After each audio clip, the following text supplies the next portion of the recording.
This is the Hunt Quietly podcast. I'm Matt Rinella.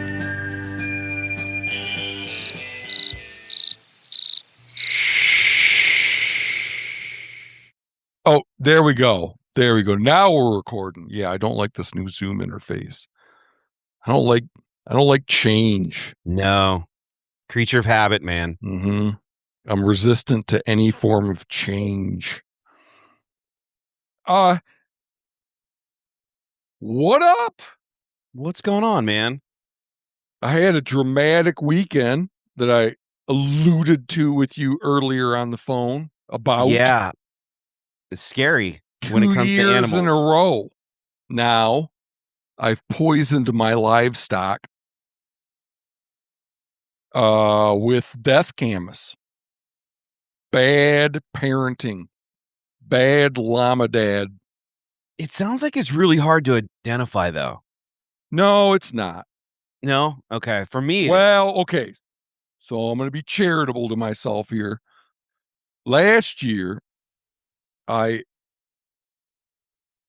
arrived at my camping location and noted the presence of a lot of death camas. It was blooming. Okay. And I had always been told that poisonous plants are only an issue if there's little else to eat. Okay. That the creatures were like, man, I'm out of grass. I'll just eat this stuff, I guess. And then they get sick. But my llamas are not that way. They eat whatever's in front of them. Well, 2 of them almost seem like they seek it out. So 2 of them got sick last year. And I left them behind and came back a day later and they were fine. Yeah. So this year, I get in there. I survey the area where we're camped. Not the same area, same general vicinity, but different spot. I don't see any. And the next day, 3 of them are too sick to hike. The same 2, I had 7 of them with me. Same 2 as last year, and a third one. The 2 that got sick twice in a year, man, twice in a row, they're just freaking assholes. They're like anytime something goes wrong, it's those 2. They're like the buddies that like can't drink hard liquor, and then you take them out and you look at the bar and they're doing shots. Yeah. Except these 2 don't even like each other. Just so I could say with, if you told me something bad happened to one of my llamas, I could tell you with 95% certitude which one it was. 99 or 95% confidence level. Yeah. So I get to looking around, and sure enough, there's death camas, but it's only 2 inches tall. And folks, I don't know if you've ever seen this plant, but when it's young, it very much looks like a grass. Yeah, from the picture, man, I was like, that looks like grass to me. Mm-hmm. It's hollow. It's like a wild onion, which also looks like a grass when it's young. Mm-hmm. And it must not take much, man. It must not take much because there was hardly any there. And so how many hours were they out for? Well, they got sick the first night. It was supposed to be a 1-night deal. 9 miles in, 9 miles out. Oof. And I woke up the next morning. I had a young fellow with me, Justin Brown, who's a good guy, man. Young fella. He's done everything under the sun. He's starting to help us out some with Hunters for Access, and probably a little bit with Hunt Quietly. Lives here in Miles City. But we got up the next morning after our 1-night camp out, and 3 of the llamas were not fit to travel. So we hiked out of there, left them behind. And then I came back the next day, and 2 of them were good to go without a word to say. And The third one was still sick. And I got in there at about 4 p.m., spent the night because I was going to start traveling out, but because he was too sick, I spent the night. And the next day, he could hike, so we started hiking. But about every hour or so, he'd have a seizure. Jesus. Yeah, his legs would get super wobbly, and he'd fight it real hard. Like, I know I'm not falling down. I'm not falling down. And he'd be trying to stay up, but eventually he'd just collapse to the ground. Jeez. But then as soon as I'd give him 2-3 minutes and he'd be good to go again. So I'm hopeful that he's fine. I'm gonna put him through his paces this weekend. Like looking out at him, he looks fine, but you wouldn't know. I mean, like I say, it was happening every hour. You know, you could look out. I could look out at him in the pasture, and he looks fine. And maybe those seizures only happen when he's exerting himself. But it's an alkaloid toxin, and it can cause liver damage. But I mean, the symptoms aren't consistent with that. The symptoms are more like that it was still in his system and we're causing what I hope are temporary neurological symptoms. So, yeah, if he made it out 9 miles, I'm going to say he's probably recovering pretty good. Yeah. I'm hopeful. But man, lesson freaking learned. I was dropping off water for hunting season. Yeah, I was going to say. Because I'm hunting in an area that's super dry and there's no water for them in the fall. So if I keep hunting in that same general area, which I don't know if I will or not, but You'll have water there if you do. Well, I'm gonna start bringing my water in March before that shit is up. Before it's, starting to put out green leaf matter. Yeah. Those plants, all those poisonous plants, all those the poisonous forbs. The agency I work for has a lab devoted to studying these plants. Is that invasive plant? Nope. Or no? It's native. A lot of the most toxic plants to livestock are native. Wow. There's death camas, loco weed is another one that's native, larkspur. There's a bunch. But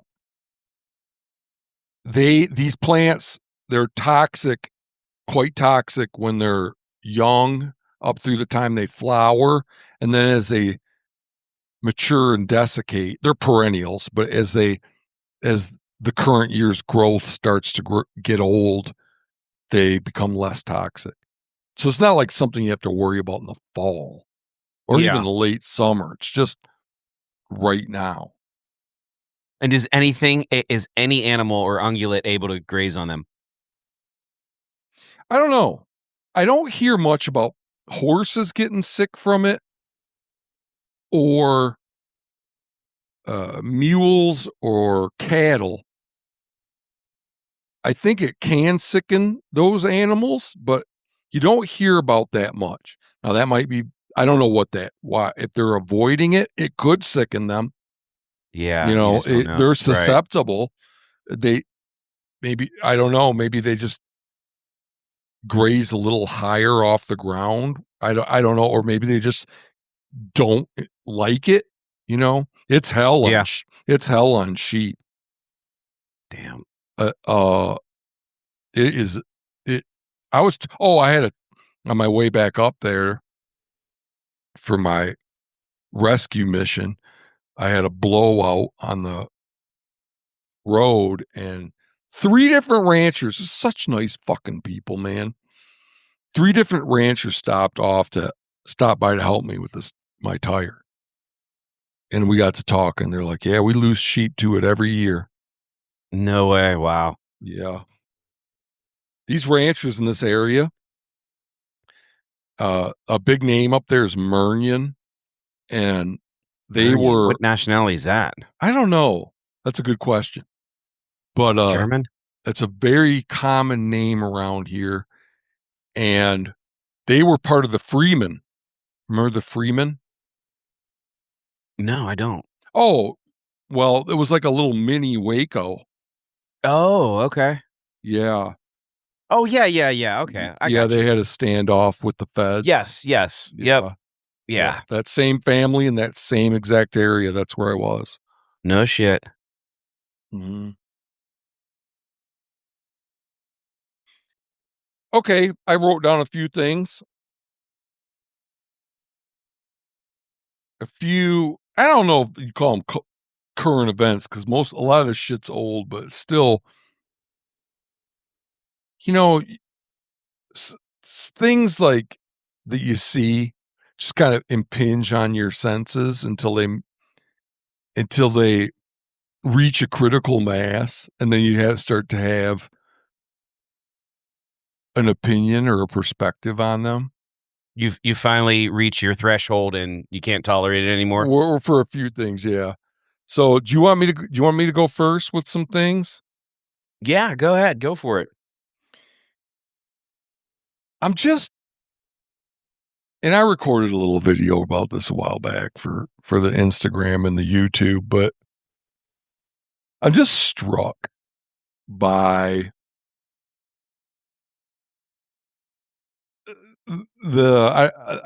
what I take to be like the paradoxical nature of being a hunting influencer. Like they present as these self-assured tough guys, but that persona is so hard to square. That like cocksure persona that I don't give a fuck. I'm just a badass backcountry hunter vibe is so hard to square There's definitely a with. definitive mold that they're going for. It's hard to square with the lengths they will go to get your attention. That's an understatement, dude. That is an understatement. Don't you think when you think of like a cocksure, self-assured man's man, don't you think of somebody that doesn't give a shit what somebody else thinks? Yeah, I do. So I think when you walk into a bar, the baddest dude is not the loudest dude. mm-hmm. The baddest dude is sitting quietly. Yeah. I can tell you that right now. The guy That's that's quiet is the guy that I'm very aware of. okay. Yeah. So And I just a few examples. Like if you looked into this Corey Jacobson thing Yeah, you'll with have to his explain because Corey Jacobson is a hunt influencer, right? Hunt celebrity. yeah. He's won the Rocky Mountain Elk Foundation uh elk calling contest a number of times. And he sells elk calls. Okay. He's been a mover and a shaker for a number of years. And he is buddies with Newberg. Good old And Randall. and a couple years ago, him and these other influencers like filmed their whole season hunting without food. Can you imagine? Be yearning for attention so desperately that you voluntarily subject yourself to malnutrition in hopes that somebody will watch. You got to get views, man. You got to get clicks.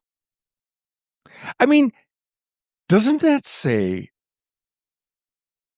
doesn't that scream, I don't like hunting very much? Here, the time of the year comes when that time of year that a real hunter cherishes and looks forward to so much that, and like to go like, I'm going to spend that time weakened with hunger. It's. Do you remember when you made the analogy that like when I brought up filming the filmer on the last episode we did or the last Yeah. Yep. you brought up something that is like it's so much part of the persona of a hunter that filming it is so much part of it. Now you're filming the filmer because it's just what we expect. And so these guys are looking for the next thing to do that nobody else has done. And so this is just the next step in trying to figure out, well, film the filmer's already been done. Let's starve ourselves and do that because nobody's done that before. Yeah. It's just the next step. You got to do something different. You got to separate yourself. And who knows what's gonna be next. Before my brother had Meat Eater, he had another show called Wild Within. And we were filming this episode up in the Missouri Breaks. And that was one of the ideas, was that there was we were divided into two teams. It was Steve and me and my good friends Sam Hould and Ronnie Bain were the other team.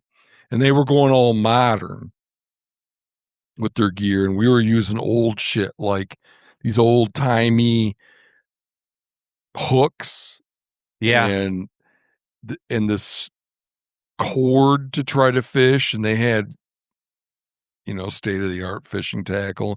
And we were using flint locks. And the one idea they had an idea that Steve wouldn't eat anything we didn't procure, Oh, that I want to see that episode, man. we didn't do that part. Oh, Uh, okay. but it was something that was in the air even 10 years ago. But yeah, literally. Like, so a lot of times when people say literally, they mean something figurative, which is Sure. a paradox. But no, in this case, literally starving for attention. Yeah, that's kind of been done before with the brothers who did that show Oh, years it's kind of like ago. a Survivor kind of a groove. Yeah, I think it was called Dropped. Yeah, I'm certain it was called Dropped, where they weren't starving literally, but they were dropped without food and they had to, I guess, hunt for their Make own do, food. yeah. Yeah, make do with what they shot and killed on their hunt, but I don't know, man. It's just like, what does it take? Like, what's your motivation? All right, if your motivation is to get people to look at you, then I guess, I don't know how you sleep at night, but their motivation is probably money. Oh, And undoubtedly. I mean, they yeah, want to generate views so that people buy the shit they're selling. did you ever see Cam Haynes' son? His son is I'm like, I familiar guess, that there's a son. There's two sons, aren't there? I'm not sure. I'm pretty sure there's two sons. But anyway, Well, it's the same. He's making his way. The one is making his way into the hunt world, but he's known for jogging marathons in jeans and no shirt. What says, look at me, pay attention to me more than that? Like, it's the same. Like, I mean, upon being asked, why he doesn't choose more comfortable running wear, what do you think he would say? well, no one would pay attention to me if I did that. He 'Cause I'd just be has another 2 runner. sons and a daughter.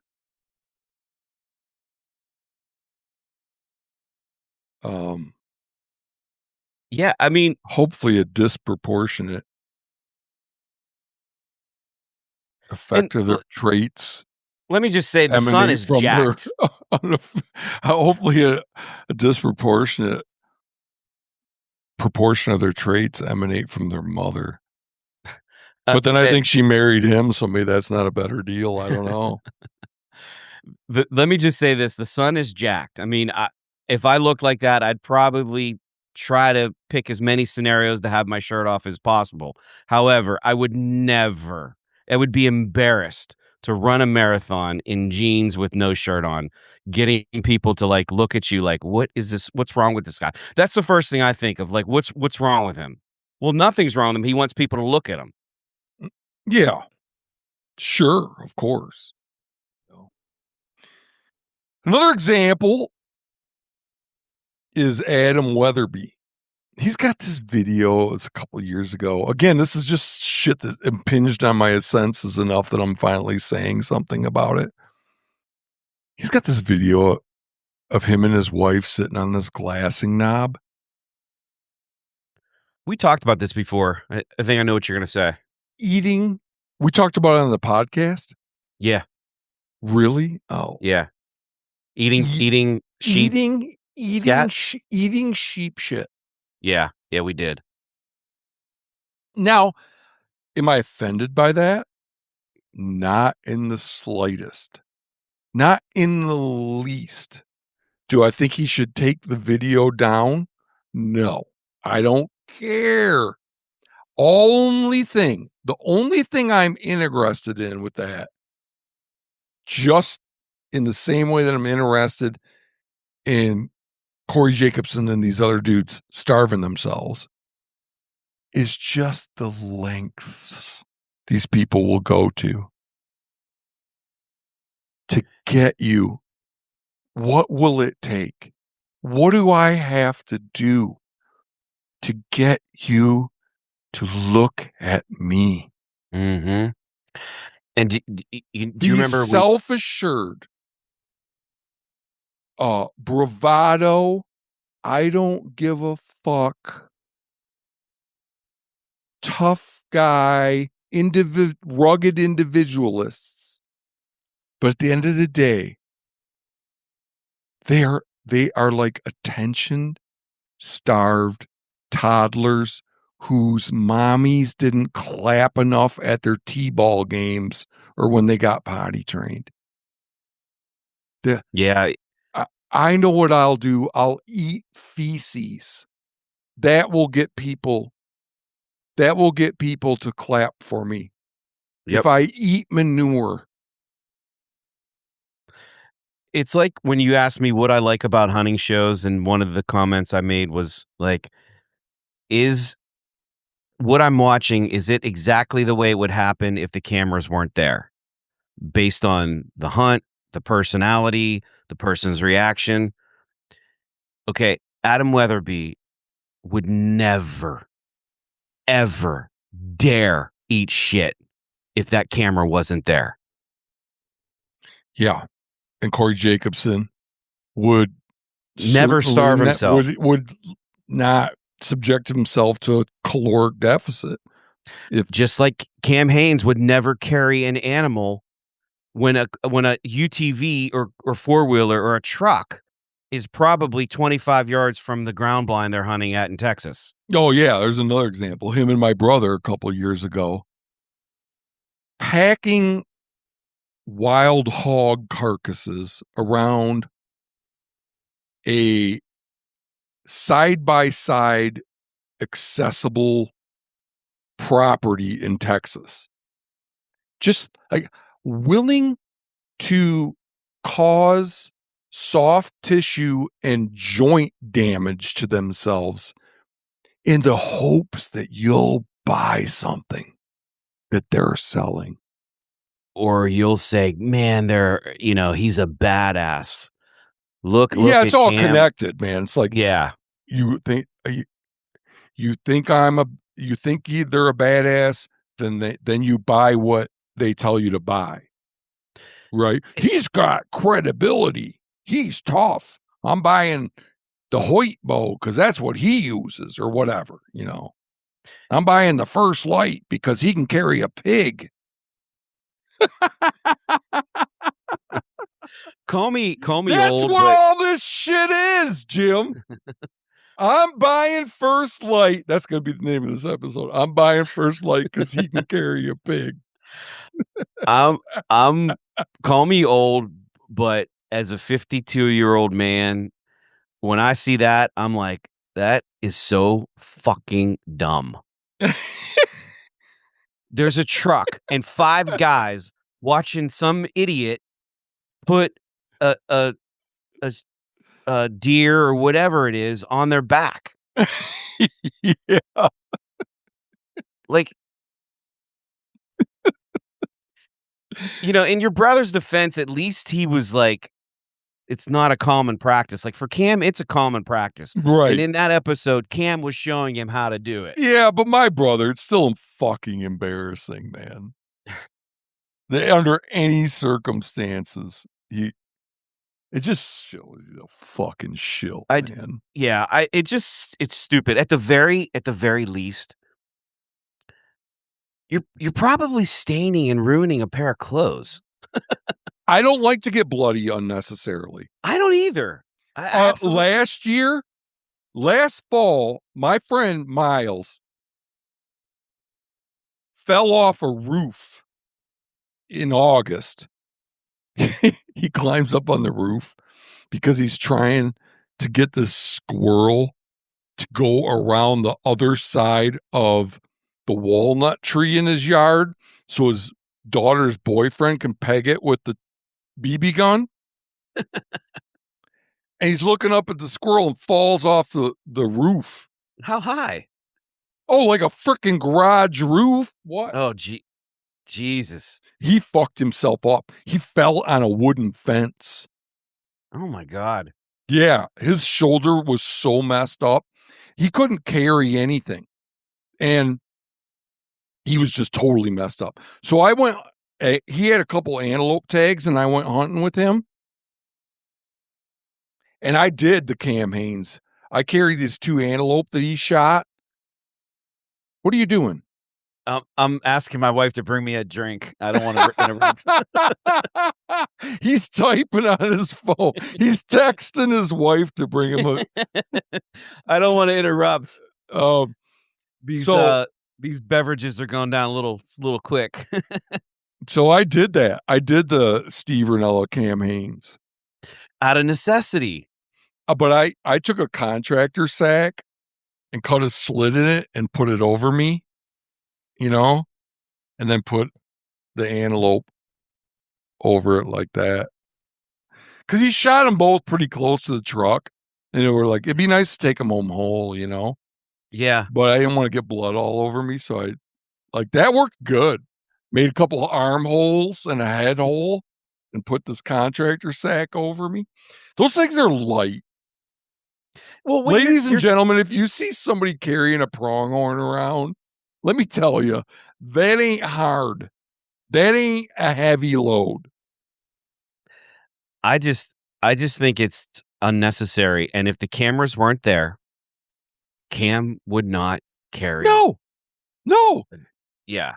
No. If I had shot that, if Miles had shot those antelope in a place, in one of the only kinds of places that Cam Haines would hunt, we would have drove the vehicle up to it. Right. Exactly. There's nowhere Cam hunts where you can't drive over to the animal. It's just show. It's just it's just showmanship. And again, it goes back full circle. Look at me. Look how badass I am. And buy my tennis shoes. And people And people just eat it up. People just eat it up. They just love the cosplaying. She brought me another one, so. Oh, good. That's like the new vocabulary word. What's that? Cosplay. Oh, yeah, right. Everybody's saying that now. Or like, but yeah, they are. They're LARPers. These people are LARPers, man. What's They're that? just Live action role play. Yeah, like you know how you'll be driving by the city park and there'll be some dudes out there like dressed up like they're from the 1500s, and they'll be My buddy, they one of look my like good buddies. Shakespeare type dudes, you know, and they're out there with Yeah, he playing does doing Civil War sword fighting. reenactments. Oh, yeah. That's what hunting media is. It's just LARPing. Yeah, I think it's ego. I think it's clicks. I think it's likes, and I think it's money driven because the more. And none of this shit would even be worth saying if it wasn't so goddamn damaging. Yeah. That's the only reason it's worth saying. If what my brother did was just kind of like cheesy, but not harmful, I wouldn't give a fuck. But it creates, I mean, these people, I've said it a million times if I've said it once. Everybody will agree the hunting media creates a market for bows and clothing and decoys and calls and mapping software. But all of that shit increases your odds of being successful a tiny bit.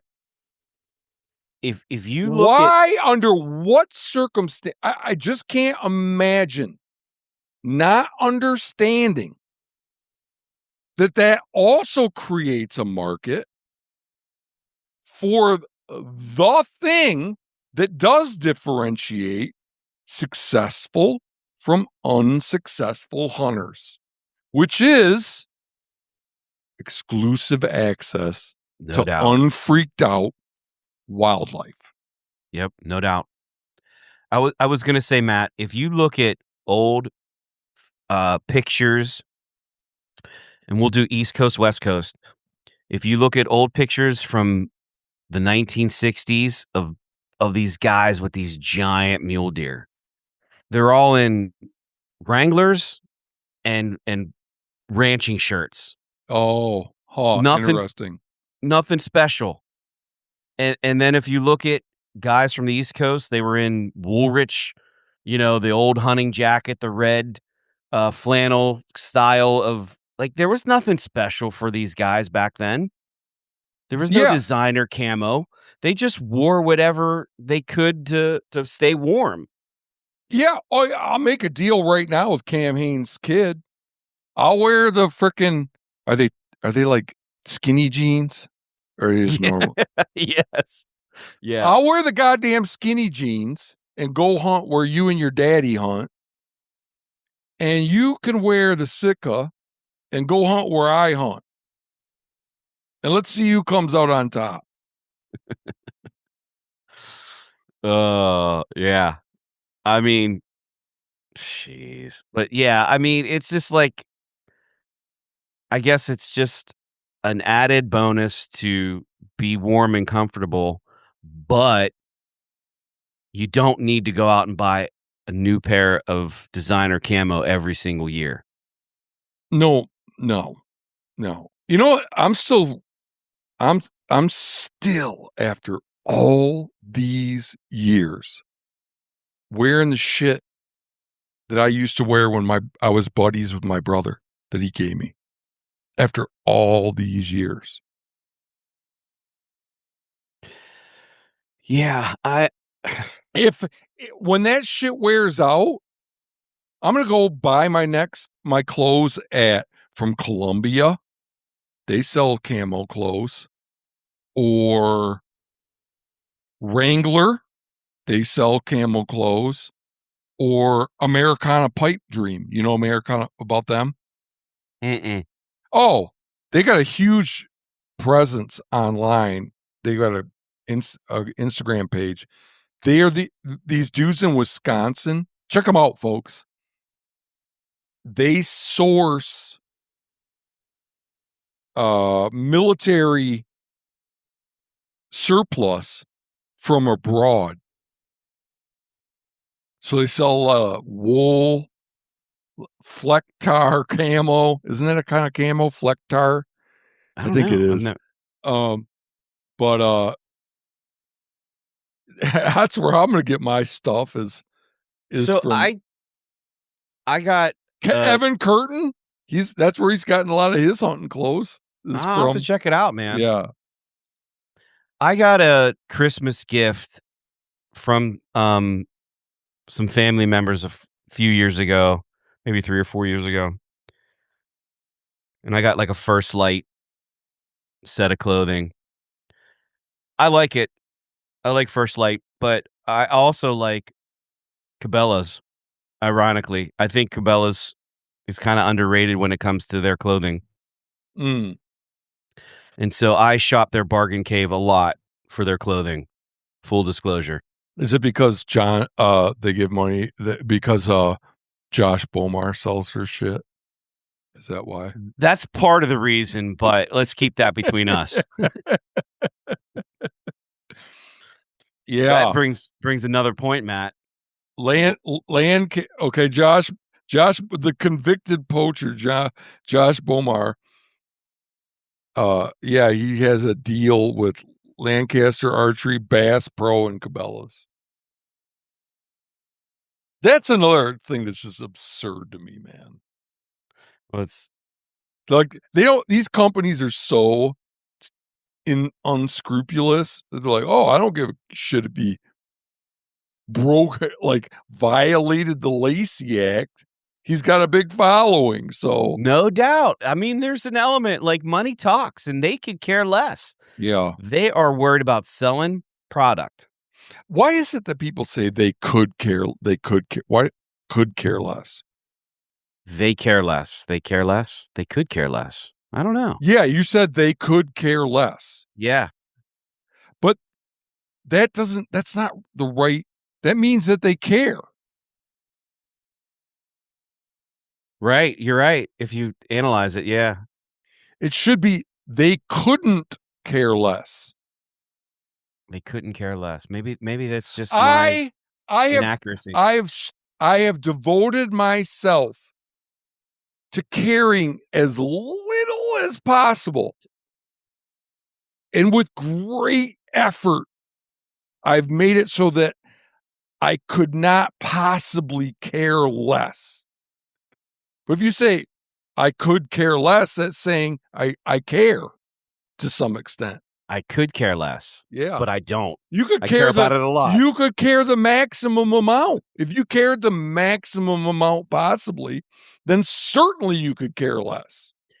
You can only care less. Did you ever I've never understood why people say I could care less. You're right. It's I couldn't care less. Yeah. That's but correct. people say it that way all the time. Do you notice in Montana that there's a similarity to like Western Pennsylvania vernacular where like do you guys say pop?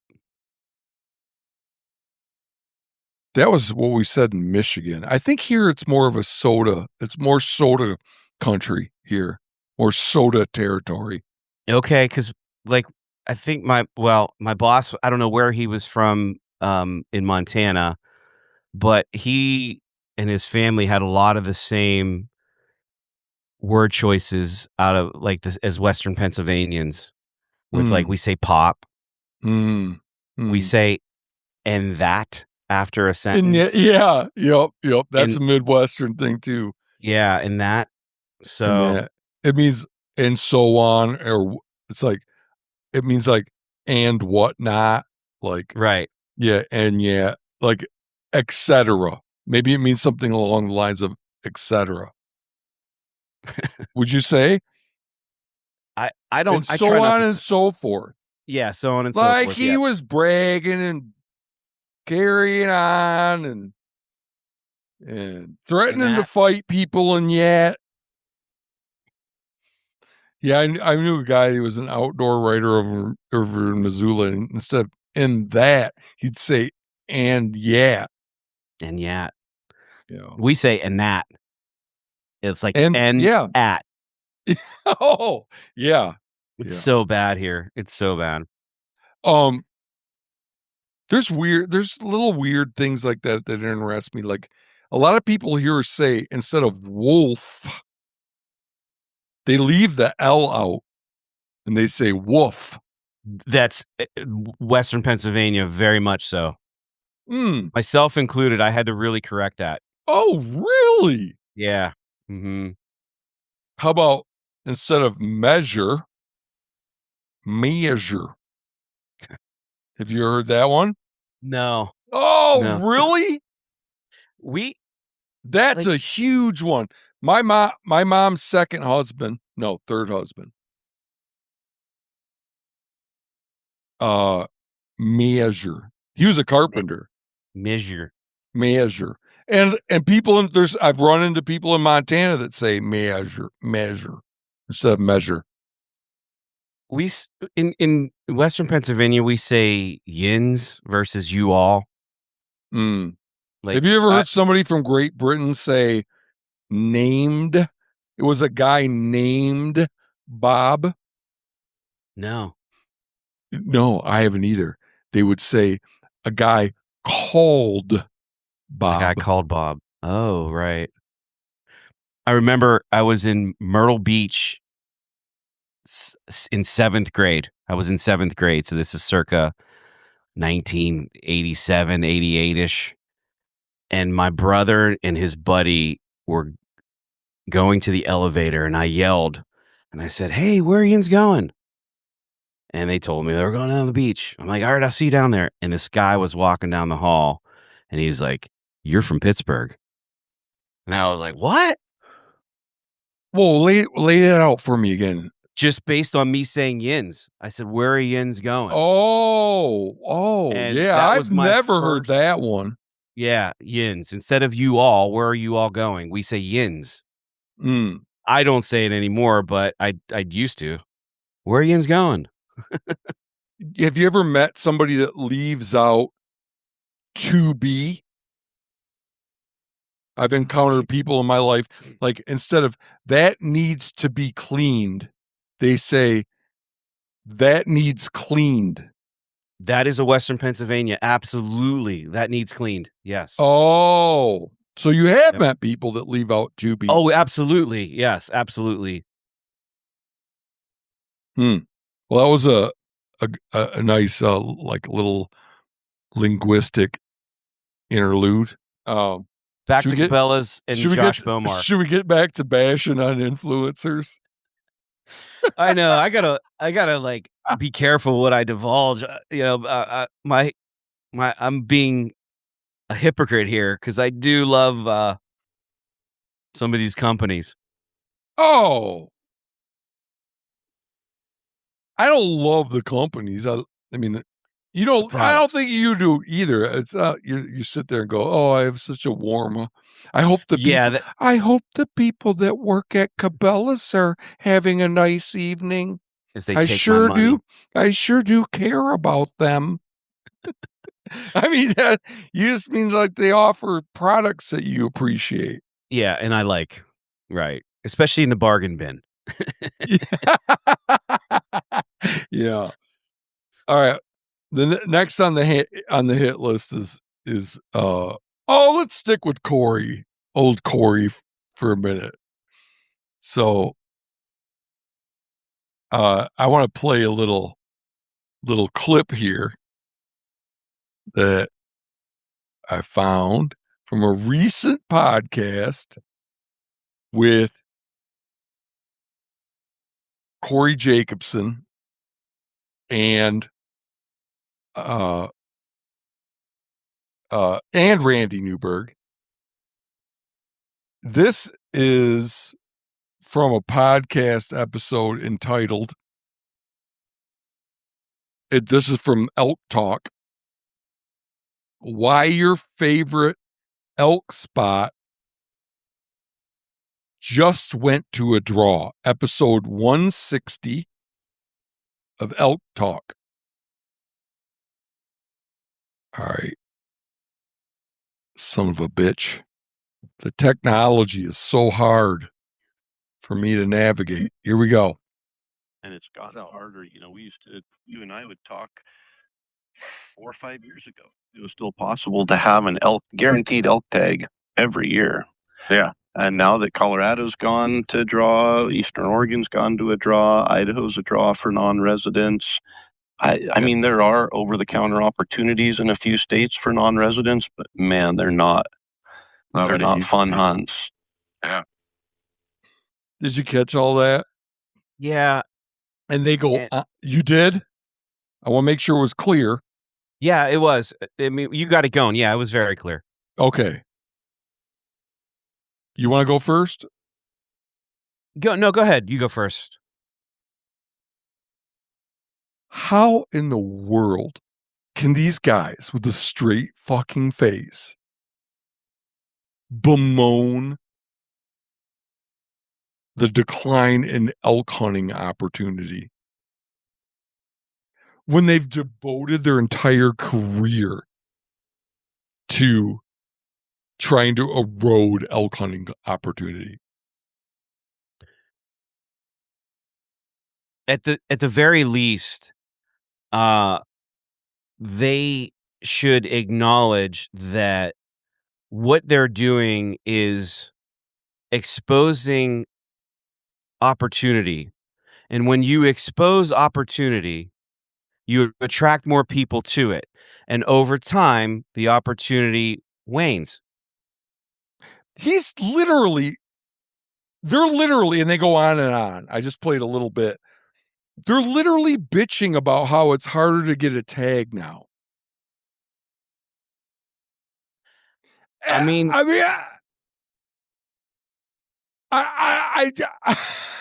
nobody has played a bigger role in it being hard to get a tag than these guys.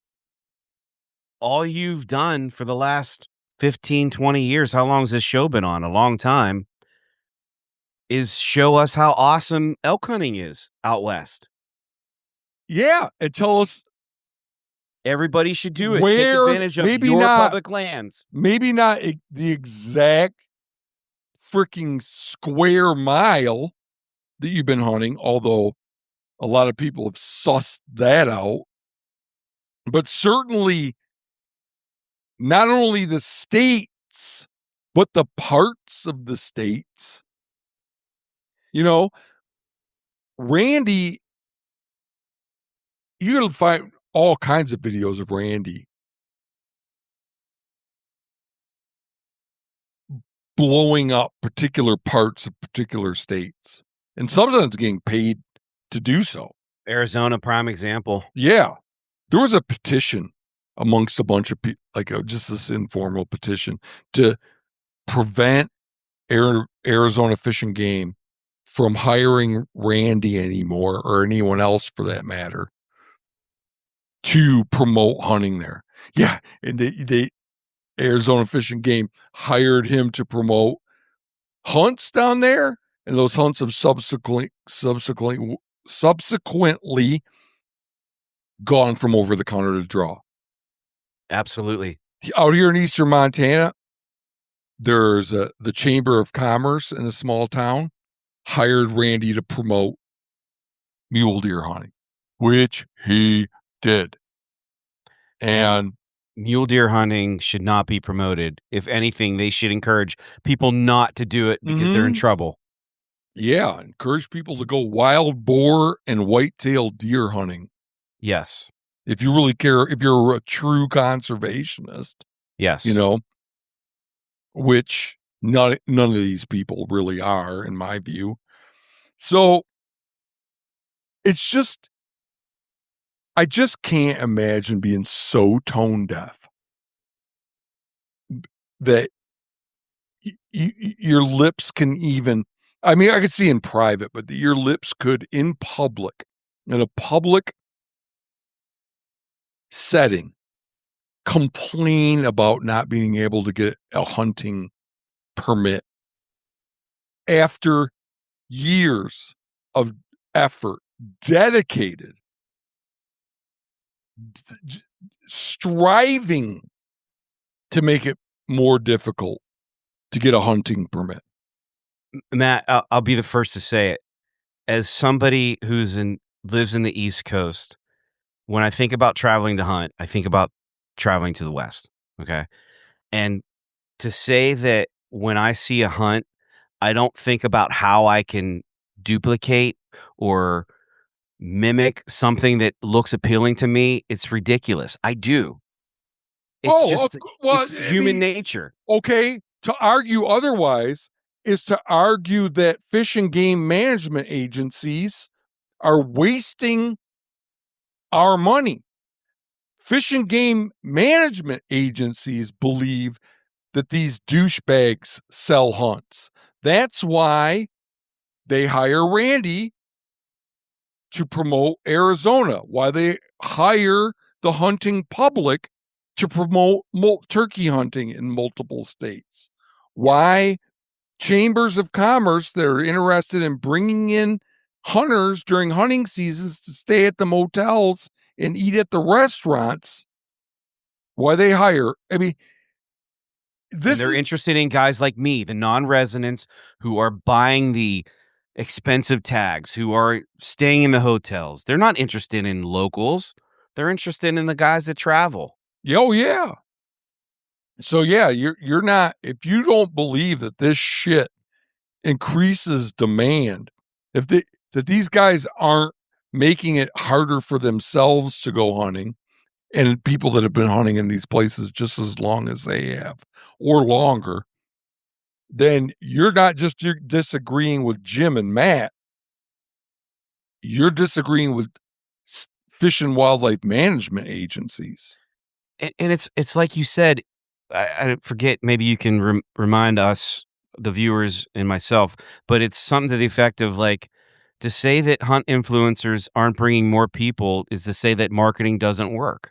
Yeah. It does work. It absolutely works. I'm proof. I'm admitting it. When I see a hunt on TV and it's appealing to me and it's something that I want to do, I'm like trying to figure out a way to do it. Yeah. It's just that simple. Now we can have an argument about whether that's a good or a bad thing, you know.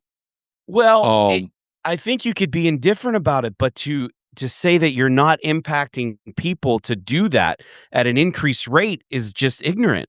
Yeah. And that's the problem that we've talked about over and over again, is that these guys are like hands off when it comes to like what the cause and effect is. I even saw a clip recently where Randy's blaming the television show Yellowstone.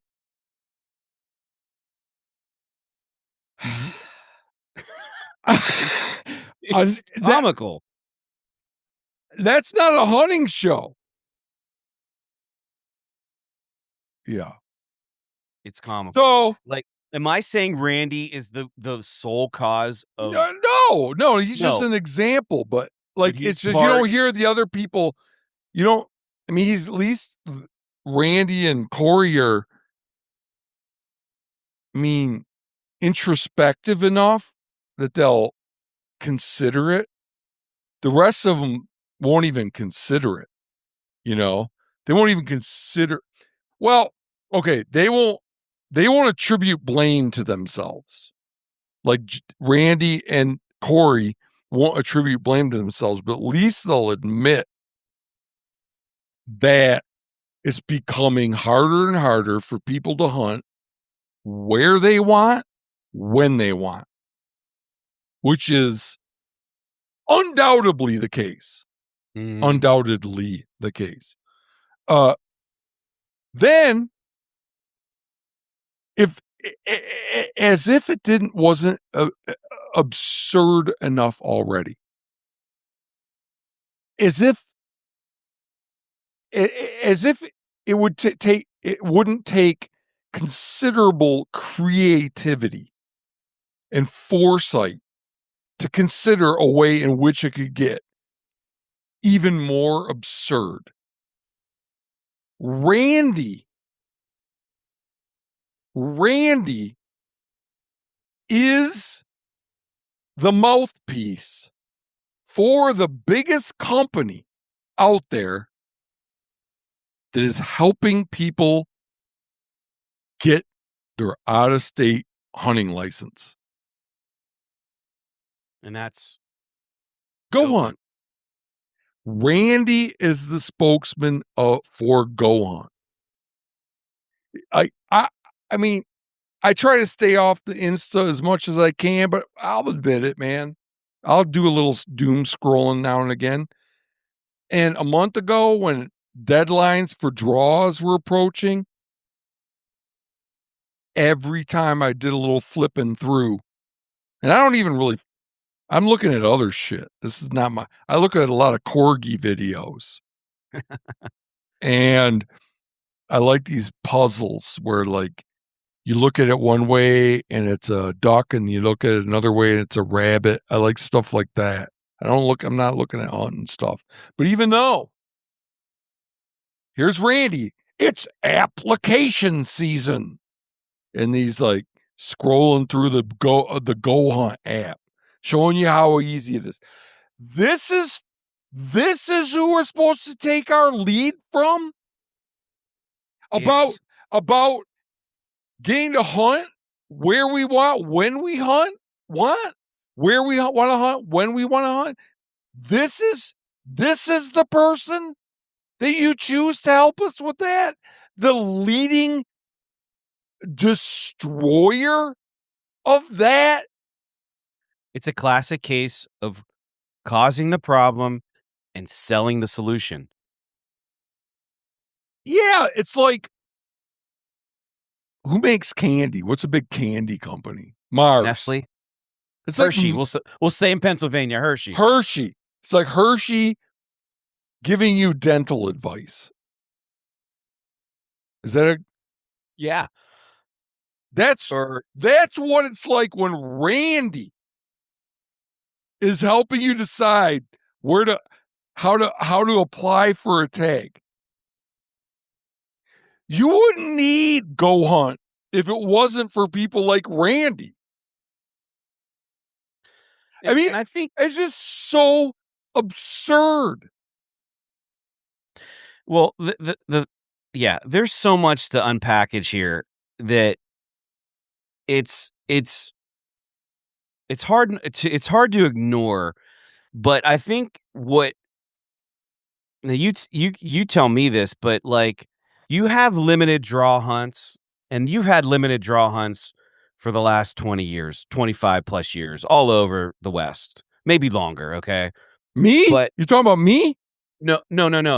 Just we collectively. Okay. There's been limited draw hunts for a long time. Which is why we don't need R3 in hunting promotion. Exactly. The demand already outstrips the supply. And what you're starting to see is the over-the-counter stuff that hasn't been limited draw. You're starting to see that go to limited draw over and over again, statewide. Oh yeah. That's like, okay. That is modern hunting in a nutshell. Is reduced. We are living in the era of reduced opportunity. Less ability for people to hunt when they want and to hunt for what they want. And what's the anecdote to that? Hunting promotion and R3. And then sell the services of navigating through the red tape of finding a tag. Yeah. I use this example, and I know I've used it on the podcast before, but in 2011, we did a DIY hunt in Wyoming for antelope and mule deer. And in the unit we hunted, we all drew with 0 points, and there was actually leftover buck tags. So 2 of our group actually got second buck tags. Today in 2026, or 2025 for that matter, that unit takes 4 points to draw. Mm. Now, is it all because of hunt influencers? No. But Well, they're not helping. How couldn't, I think it is. I think it is all about from them. If hunting media had go back to 1985 and constrict it, take out the cable hunting TV shows, then moving forward, take out the outdoor channel and the pursuit channel and the outdoor channel. What was the other? Pursuit, outdoor, and Sportsman's. Then take out the hunting YouTube, take out the hunting social media. Just confine it to a few print magazines. I think it'd be just the same as it was in 2011. So I disagree with you. I think it is entirely due to digital hunting media. Well, I guess I'm getting caught in the weeds a little bit. I'm just looking at like population dynamics and environmental conditions that fluctuate animal populations, but that's for the sake of argument. I'll agree with you. Yeah, it definitely could just be. It could theoretically be the same as 2011 had the hunting influencers not just inundated us with content marketing. Right. Yeah. Yeah. It's one of those things that's like, and it's only going to get worse. And the thing that bothers me, it's like, I can understand like shows that are like doing a lot, but at least fucking acknowledge that there's a problem. Nobody acknowledges there's a problem. Just like that dude from they Meat don't. Eater. From Meat Eater. What's his name? Brody Henderson. He argued with me, that there's more opportunity now. You just got to find them. And I'm like, no, there's not more opportunity now. Yeah, can you find opportunity? Yes, but there's not more. No, there's never been less opportunity. It's never been harder to hunt what you want when you want as it is just imagine, in 2026. Just imagine a guy coming from the East Coast trying to navigate the system. It's damn near impossible if you haven't done it, or you don't have resources, or you don't have the finances to do it. Even with good navigation skills, like you still have a hell of a lot harder time trying to get a tag. And at the same exact time, man, is it like the people that are already interested in this, whether they've been hunting for a year or 30 years, at the same time that there's this, people are just got their fingers crossed, hope they draw a tag. Boy, it sure is getting tough. I used to hunt Uncle Bill's farm, but now he leases it out. Yeah. And the national forest in my state and the WMA is a zoo. I almost feel endangered when I go there. Yeah, that's a real thing. The hunting promoters, the hunting influencers, the nonprofits, they just keep pushing hunting. They just keep pushing hunting. It is such a betrayal, man, of the existing community. Do you notice? The survey data, they can't even fall back like on that speculation, because there's mountains of survey data saying that, indicating that the barrier to hunter satisfaction is inability to get tags and crowded. Nobody talks about it. Yeah. Nobody talks about it. We talked about that in that survey episode we did, where the number one roadblock to hunting they just ignore, which is finding a spot to go and overcrowding. Yeah. The two biggest things to hunters finding enjoyment that nobody talks about. No. Do you find it that I know you don't follow hunting TV, but there's like a trend where these hunting shows are moving to more people contributing to the hunt show versus one person. And I wonder if, Uh, like, say for Randy Newberg, bringing people on, is it too hard for him to have a show with, say, 10 episodes where he's hunting each state or different states because of just Absolutely, it is. yeah, it's too When hard I to do moved to anymore with one Montana person. in 1997, by 2003, I had drawn moose, sheep, and goat. That's crazy. Crazy. If somebody moved of some young cocksure fellow full of piss and vinegar, Like you were in 1997? yeah, like I was all those years ago, moved to Montana today, he'd be goddamn lucky to draw one of those 3 tags over the course of his lifetime. Dude, yeah. Yeah. So yeah, they gotta have a bigger cast for their freaking show because they need to have more people playing the lottery so they can Yes. get a tag worth filming. Yeah. Or they're just moving most to private land where you can get landowner tags and go down that route. Yeah, which is pretty common too. Yep. I had some other shit on my list, but this is I'd say a pretty good bash fest. Yeah, and I just there's one more thing. I put you on something. Did you look into it? This rumor I heard? I did, and there is some truth to it, but it's not like a smoking gun.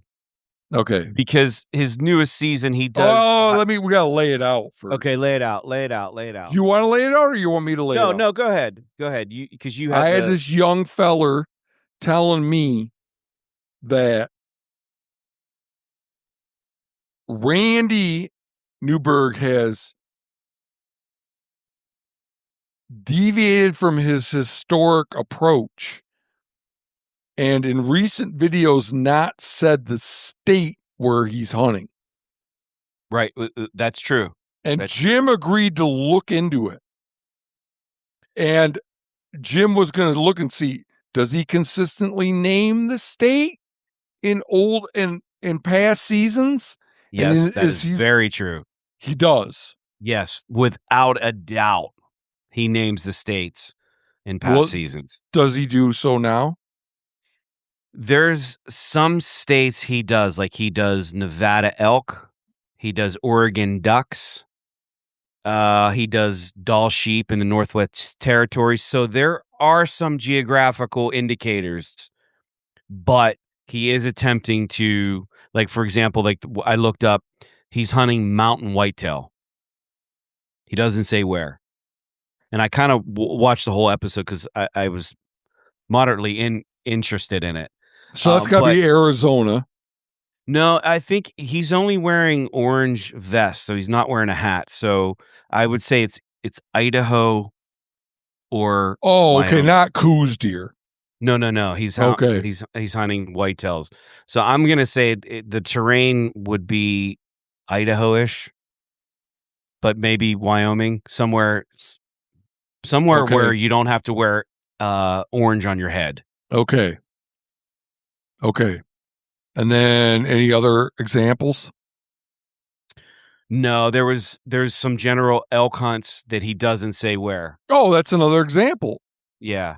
But I didn't watch the episode, so but if it's not in the title, it's like usually in the title. Yeah.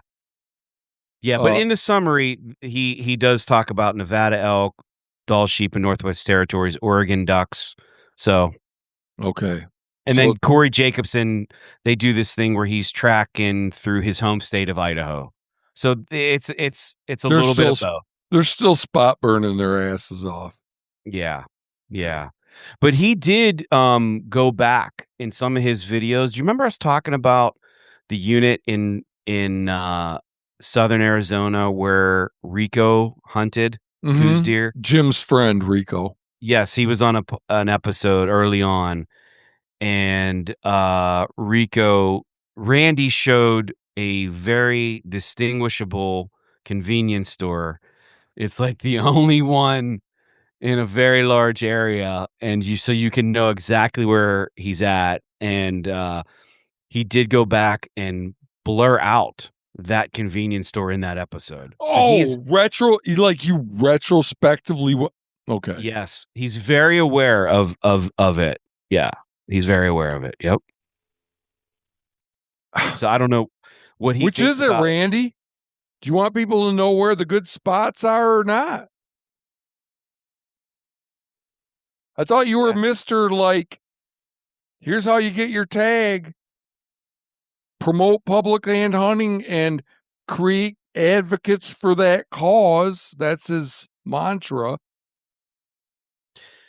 And I would have which is it? You know, which is what? Like, I would love to hear this guy tell me what he's trying to achieve.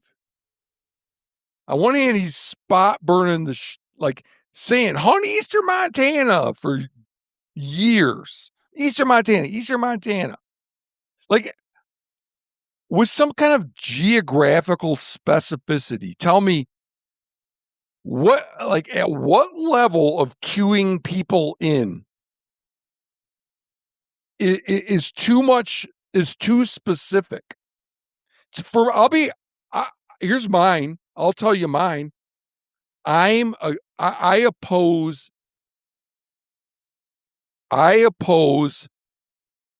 queuing people into the entire activity.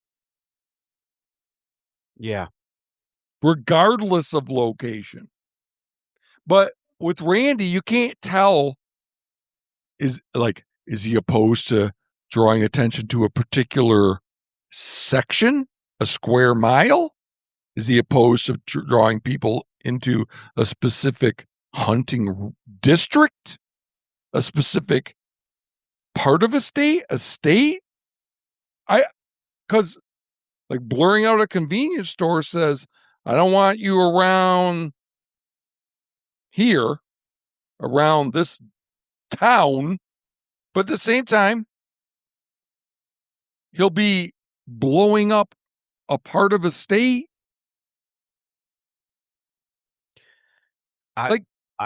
I would have more respect for him if he came out and said, look, we recognize that what we're doing is having an impact on areas, on hunt quality, on residents who hunt those areas.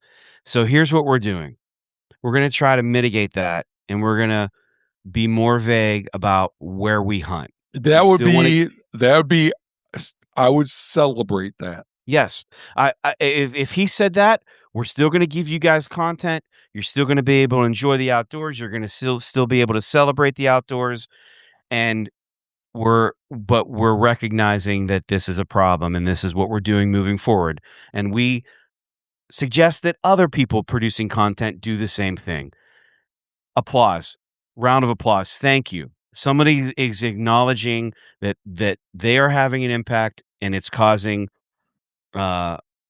overcrowding, it's causing locking up land, the whole nine. But nobody's saying that. They're just doing it. No. It would be a good start. I mean, yeah.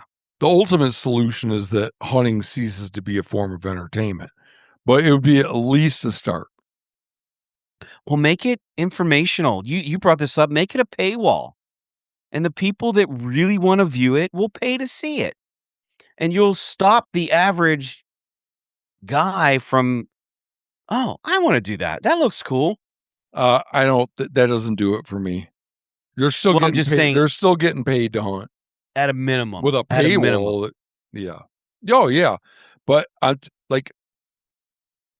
there could be some kind of detente. I don't know what the final salute. I don't know what the ultimate solution is to all this stuff, but I'm I've chosen to strive towards the optimal, which is that we put a premium on hunting for hide, horns, meat, and personal satisfaction at the expense of anything, any pleasure that comes from hunting entertainment. Because sitting on your ass watching hunting videos is not something that I value, and for personally, and even more than just descriptively, normatively, I don't think sitting on your ass watching hunting videos does much for you. So I prioritize the activity of hunting being rewarding.